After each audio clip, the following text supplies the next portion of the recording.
প্ৰিয় শ্ৰোতা বন্ধুসকল, আপোনালোকে শুনি আছে আচাৰ্য চাণক্য বিৰচিত নীতি শতকৰ খণ্ডটি। আপোনালোকে অনুগ্ৰহ কৰি মনোযোগেৰে শ্ৰৱণ কৰক।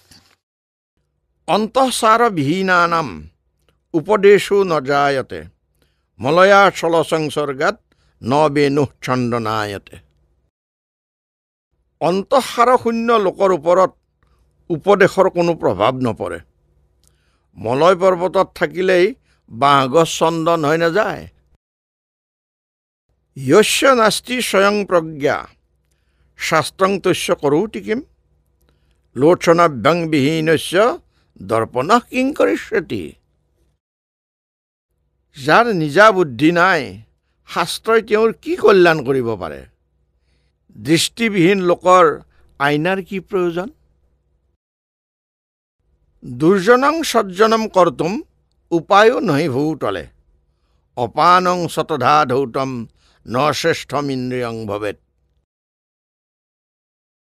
দুষ্ট লোকক সাধু কৰিবৰ বাবে পৃথিৱীত কোনো উপায় নাই।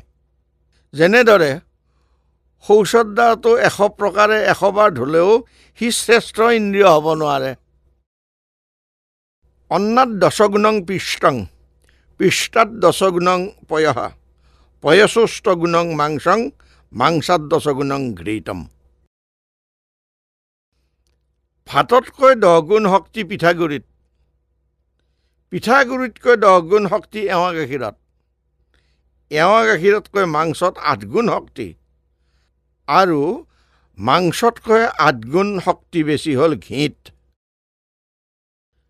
দাতৃত্বং প্ৰিয় বক্তৃত্বম ধীৰত্বম উচিতজ্ঞতা অভ্যাসেন নলভ্যন্তে ছত্তাৰহ সহজা গুণাঃ।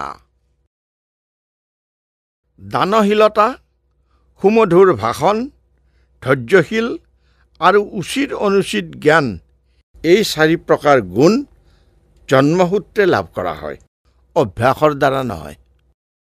নদুৰ্জনঃ সাধু দশাম উপৈতি বহু প্ৰকাৰৈৰপি শিক্ষমানঃ আমূল সিক্তঃ পয়সা ঘৃতেন ননিম্ব বৃক্ষ মধুৰত্বমেতি। নানা প্ৰকাৰে শিক্ষা দিলেও দুৰ্জন লোক সজ্জন হ'ব নোৱাৰে। যেনেদৰে শিপাৰ পৰা আগলৈকে গাখীৰ আৰু ঘি ঢালিলেও নিমগছ মিঠা নহয়। অন্তৰ্গত মলো দুষ্ট তীৰ্থস্নানং শতৈৰপি ন শুদ্ধতি যথা ভাণ্ডং চূৰায়া দাহিতং স্বয়াত। যেনেদৰে মদিৰাৰ পাত্ৰ জুইত পুৰিলেও শুদ্ধ নহয়, তেনেদৰে যি দুষ্ট মানুহৰ অন্তৰ মলিৰে ভৰি থাকে তেওঁ শতবাৰ তীৰ্থস্থান কৰিলেও পবিত্ৰ নহয়। কামং ক্ৰোধং তথা লোভম স্বাদম শৃংগাৰ কৌতুকে অতি নিদ্ৰা অতি সেৱে চ বিদ্যাৰ্থী হ্যস্তবৰ্জয়েত।